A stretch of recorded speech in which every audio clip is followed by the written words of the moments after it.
मेरे प्यारे देशवासियों, बीते दिनों मुझे यूरोप के नीदरलैंड जाने का अवसर मिला। वहां मैं कई मीटिंग में शामिल हुआ। इसी दौरान एक ऐसा क्षण आया जिसने हर भारतीय को गर्व से भर दिया। नीदरलैंड्स में आयोजित एक विशेष समारोह में चोला काल की प्राचीन ताम्र पट्टिकाएं भारत को वापस सौंपी गई। उस कार्यक्रम में नीदरलैंड्स के प्रधानमंत्री भी मौजूद थे।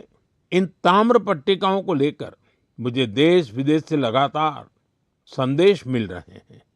लोग खुशी जता रहे हैं, गर्व व्यक्त कर रहे हैं।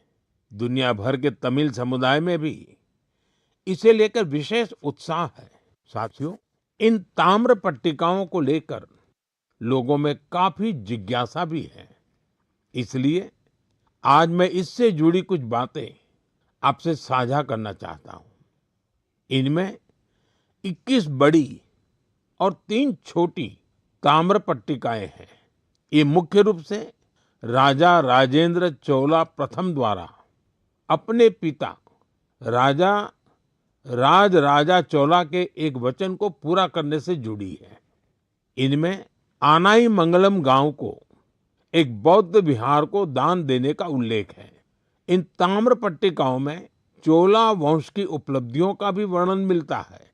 इनसे पता चलता है कि चोला साम्राज्य की समुद्री शक्ति कितनी मजबूत थी। दक्षिण पूर्व एशिया के देशों के साथ उनके संबंधों की जानकारी भी इनमें मिलती है। चोला साम्राज्य के समृद्ध इतिहास और संस्कृति पर हम सभी को बहुत गर्व है। साथियों, हमारी सरकार भारत की ऐसी अमूल्य धरोहरों के संरक्षण के लिए लगातार प्रयास कर रही है। इसी क्रम में ज्ञान भारतम अभियान के तहत छत्तीसगढ़ के मल्हार में भी एक महत्वपूर्ण खोज हुई है। यहाँ 3 दुर्लभ ताम्र पट्टिकाएं मिली हैं।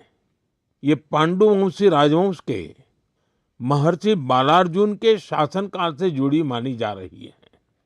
विशेषज्ञ मानते हैं कि इंस्क्रिप्शंस 6ठी-7वीं सदी के हैं, यानी 1400-1500 साल पुराने। ये ताम्र पट्टिकाएं प्राचीन ब्राह्मी लिपि और पाली भाषा में लिखी गई है।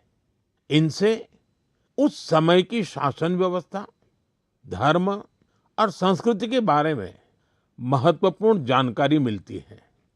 साथियों, हम भारतीयों में खगोल विज्ञान यानी एस्ट्रोनॉमी को लेकर हमेशा विशेष आकर्षण रहा है।